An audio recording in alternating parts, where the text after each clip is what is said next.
Tony Curtis was an American film actor whose career spanned 6 decades, but at his greatest popularity during the 1950s and early 1960s.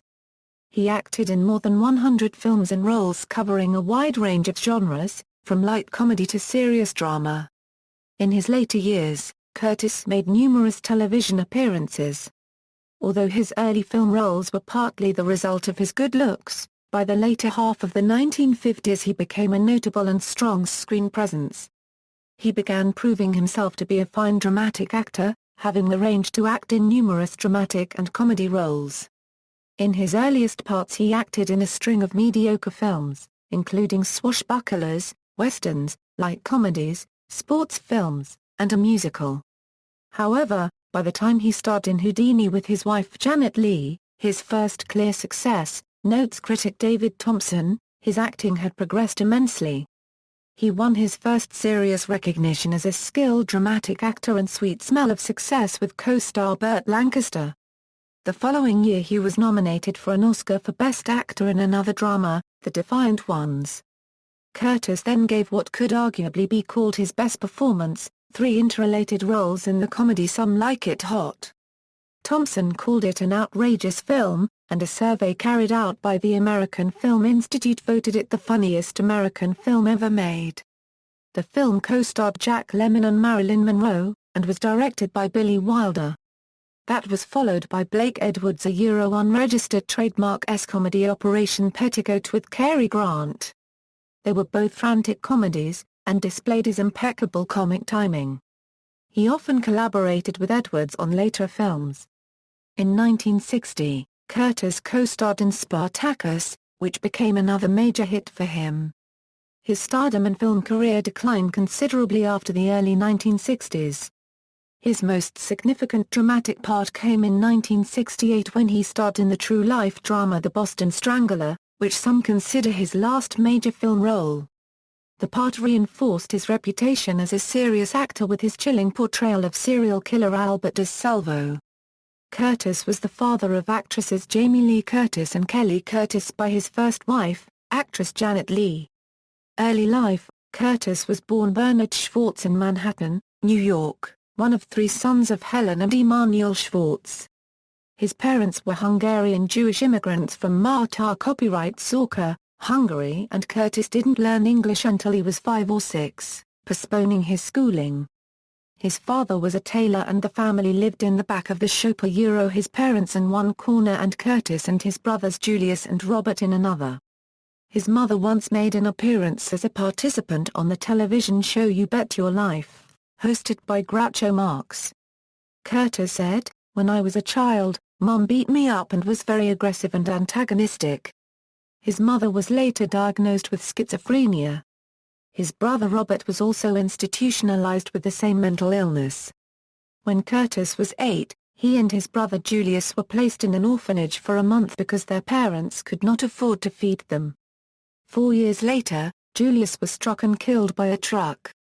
Curtis joined a neighborhood gang whose main crimes were playing hooky from school and minor pilfering at the local dime store. When Curtis was 11, a friendly neighbor saved him from what he felt would have led to a life of delinquency by sending him to a Boy Scout camp, where he was able to work off his energy and settle down. He attended Seward Park High School. At 16, he had his first small acting part in a school stage play.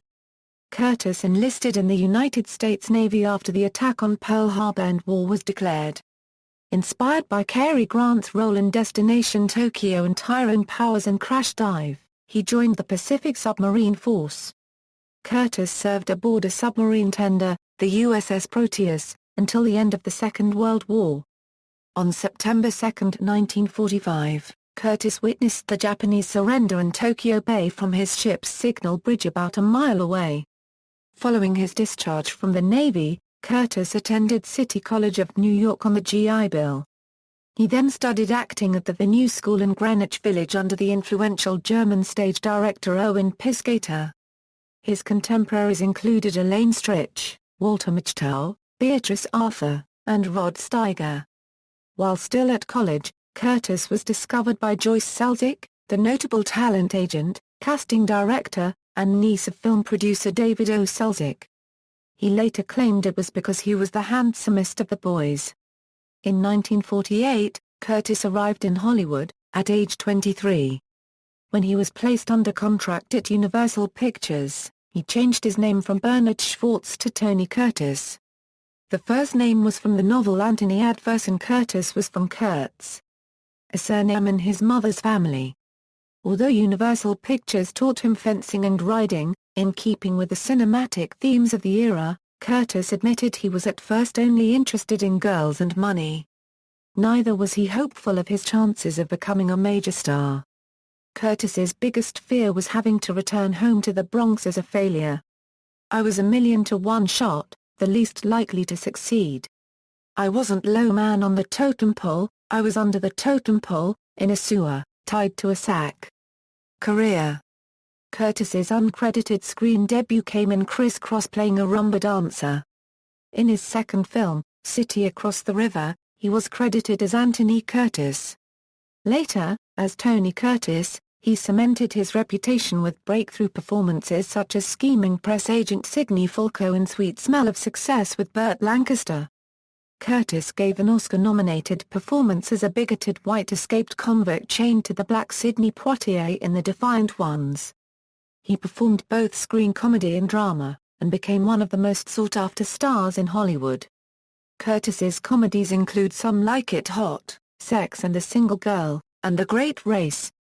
His dramas include the role of slave Antoninus in Stanley Kubrick's Spartacus, co-starring Kirk Douglas and Laurence Olivier.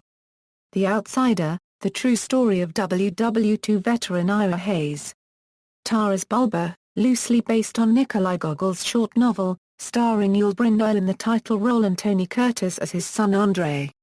And The Boston Strangler, in which he played the self-confessed murderer of the film's title, Albert DeSalvo. He was also part of the all-star ensemble in Elie Kazan's 1976 drama The Last Tycoon. Curtis was nominated for a Golden Globe for supporting actor for his performance in Spartacus, alongside co-star Kirk Douglas. Curtis appeared frequently on television. He co-starred with Roger Moore in the TV series The Persuaders. Later, he co-starred in McCoy and Vega Dollar. In the early 1960s, he was a voice-over guest star on The Flintstones as Tony Curtis. Throughout his life, Curtis enjoyed painting and, since the early 1980s, painted as a second career. His work commands more than $25,000 a canvas now. In the last years of his life, he concentrated on painting rather than movies. A surrealist, Curtis claimed Van Gogh, Paul Matisse, Picasso, Magritte as influences. "I still make movies but I'm not that interested in them anymore. But I paint all the time." In 2007, his painting The Red Table was on display in the Metropolitan Museum of Art in New York City. His paintings can also be seen at the Tony Vanderplat Gallery in Carmel, California. Curtis spoke of his disappointment at never being awarded an Oscar. In March 2006, Curtis received the Sony Ericsson Empire Lifetime Achievement Award. He also has a star on the Hollywood Walk of Fame, and received the Ordre des Arts et des Lettres from France in 1995. Personal life, marriages and children. Curtis was married 6 times. His first wife was actress Janet Leigh, to whom he was married from 1951 to 1962, and with whom he fathered actresses Kelly and Jamie. "For a while, we were Hollywood's golden couple," he said. "I was very dedicated and devoted to Janet, and on top of my trade, but in her eyes that goldenness started to wear off. I realized that whatever I was, I wasn't enough for Janet. That hurt me a lot and broke my heart." The studio he was under contract with, Universal International, generally stayed out of their stars' love lives. However, when they chose to get married, studio executives spent 3 days trying to talk him out of it, telling him he would be poisoning himself at the box office. They threatened banishment back to the Bronx and the end of his budding career. In response, Curtis and Leigh decided to defy the studio heads and instead eloped and were married by a local judge in Greenwich, Connecticut. Comedian and close friend Jerry Lewis came as a witness. It was Leigh's third marriage. They divorced in 1962 and, In 1963, Curtis married Christine Kaufmann, the 17-year-old German co-star of his latest film, Taras Bulba. He stated that his marriage with Leigh had effectively ended a year earlier. Curtis and Kaufmann had two daughters, Alexandra and Allegra. They divorced in 1968. Kaufmann resumed her career, which she had interrupted during her marriage. Curtis was also married to Leslie Allen. Divorced, 2 sons, Nicholas Curtis and Benjamin Curtis, Andrea Savio. Divorced, Lisa Deutsch. Divorced, Jill Vandenberg Curtis, his last wife was 42 years his junior. They met in a restaurant in 1993 and married in 1998. The age gap doesn't bother us. We laugh a lot. My body is functioning and everything is good. She's the sexiest woman I've ever known. We don't think about time. I don't use Viagra either. There are 50 ways to please your lover. His son Nicholas died of a heroin overdose at the age of 23. On his son's death, Curtis remarked, "You never get over that. The death of a child. No. Can't talk about it, and that it was a terrible thing when a father loses his son." According to the Pittsburgh Post-Gazette, Curtis, who had a problem with alcoholism and drug abuse, went through the treatment center of the Betty Ford Clinic in the mid-1980s, which was successful for him. Philanthropy. Beginning in 1990, Curtis and his daughter Jamie Lee Curtis took a renewed interest in their family's Hungarian Jewish heritage, and helped finance the rebuilding of the Great Synagogue in Budapest, Hungary. The largest synagogue in Europe today, it was originally built in 1859 and suffered damage during World War II. In 1998, he also founded the Emanuel Foundation for Hungarian Culture, and served as honorary chairperson. The organization works for the restoration and preservation of synagogues and 1,300 Jewish cemeteries in Hungary. He dedicated this to the 600,000 Jewish victims of the Holocaust in Hungary and lands occupied by the Hungarian army. He also helped promote Hungary's national image in commercials. Books and appearances. In 1965, Tony Curtis was animated in an episode of The Flintstones. He also voiced his character. In 1994, a mural featuring his likeness, painted by the artist George Sportelli, was unveiled on the Sunset Boulevard overpass of the Hollywood Freeway Highway 101 in California. The mural was relocated to Hollywood Boulevard and Bronson Avenue in September 2011. Also in 1994, the U.S. Navy Memorial Foundation awarded its Lone Sailor Award for his naval service and his subsequent acting career. In 2004, he was inducted into the University of Nevada, Las Vegas Hall of Fame. A street is named after him in the Sun City Anthem development in Henderson, Nevada. In 2008, he was featured in the documentary The Jill and Tony Curtis Story about his efforts with his wife to rescue horses from slaughterhouses.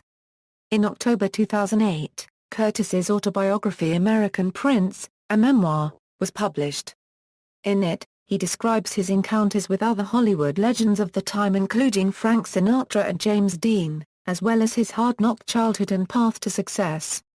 It was followed by the publication of his next book, The Making of Some Like It Hot, My Memories of Marilyn Monroe and the Classic American Movie. Curtis shared his memories of the making of the movie, in particular about Marilyn Monroe, whose antics and attitude on the set made everyone miserable. On May 22, 2009, Curtis apologized to the BBC radio audience after he used 3 profanities in a 6-minute interview with BBC presenter William Cawley. The presenter also apologized to the audience for Curtis's Hollywood realism. Curtis explained that he thought the interview was being taped, when it was in fact live. Later years and death. Curtis was a lifelong Democrat and attended the 1960 Democratic National Convention alongside such liberal performers as Edward G. Robinson, Shelley Winters, Ralph Bellamy, and Lee Marvin. Curtis developed a heavy cocaine addiction in 1974 while filming Lip, at a time when his stardom had declined considerably and he was being offered few film roles. In 1984, Curtis was rushed to hospital suffering from advanced cirrhosis as a result of his alcoholism and cocaine addiction. He then entered the Betty Ford Clinic and vowed to overcome his various illnesses. He underwent heart bypass surgery in 1994, after suffering a heart attack. Curtis nearly died when he contracted pneumonia in December 2006 and was in a coma for more than a month. As a result, he used a wheelchair afterwards and could walk only short distances. On July 8, 2010, Curtis, who suffered from chronic obstructive pulmonary disease, was hospitalized in Las Vegas after suffering an asthma attack during a book signing engagement in Henderson, Nevada, where he lived. Curtis died at his Henderson home on September 29, 2010, of a cardiac arrest. He left behind 5 children and 7 grandchildren. His widow Jill told the press that Curtis had suffered from various lung problems for years as a result of cigarette smoking, although he had quit smoking about 30 years earlier. In a release to the Associated Press, his daughter, actress Jamie Lee Curtis, stated, "My father leaves behind a legacy of great performances in movies and in his paintings and assemblages. He leaves behind children and their families who loved him and respected him, and a wife and in-laws who were devoted to him. He also leaves behind fans all over the world. He will be greatly missed." His remains were interred at Palm Memorial Park Cemetery in Henderson, Nevada, on October 4, 2010. His memorial service was attended by his daughters, Jamie Lee Curtis and Kelly Curtis, Arnold Schwarzenegger, Rich Little, and Vera Goulet, Robert Goulet's widow. Investor Kirk Kerkorian, actor Kirk Douglas and singer Phyllis McGuire were among the honorary pallbearers. Filmography. See also, references. Further reading, Curtis, Tony. Barry Paris. Tony Curtis, The Autobiography. New York, William Morrow and Company. ISBN A978-0-688-09759-2. Ayres, Ian. Van Gogh's Ear, The Celebrity Edition. Paris, French Connection. ISBN A978-2-914853-07-1. The book includes Tony Curtis's prose, poetry, and artwork. Curtis, Tony. Peter Golenbock. Tony Curtis, American Prince, My Autobiography. New York, Harmony Books. ISBN A978-0-307-40849-5. Curtis, Tony. Some Like It Hot, My Memories of Marilyn Monroe and the Making of the Classic Movie. New York, John Wiley & Sons. PA 240. ISBN A978-0-470-53721-3. Wise, James. Stars in Blue, Movie Actors in America's Sea Services. Annapolis, Maryland, Naval Institute Press, 1997. ISBN 1557509379. OCLCA 36824724. External links, TonyCurtis.com, Remembering Tony Curtis, 1, Bronx News, 2012. CBS News: Tony Curtis 1925-2010 on YouTube video, 1.5 minutes, Tony Curtis at the Internet Movie Database, Tony Curtis at the TCM Movie Database, Biography and Naval Service from the California Center for Military History website, Tony Curtis Famous Friends, slideshow by Life magazine, 2009 interview with Dodd Vickers for the Magic Newswire, John Patterson, Some Like It Very Hot, The Guardian, April 18, 2008, Allison Jackson, Some Tormented Hollywood Souls Still Like Their Gossip Hot, Profile, Tony Curtis, Sunday Times, April 20, 2008, documentary film, The Jill and Tony Curtis Story, Photographs and Literature, Tony Curtis, Life and Times, slideshow by Life magazine, The Telegraph obituary, interview by Michael Haney for GQ magazine.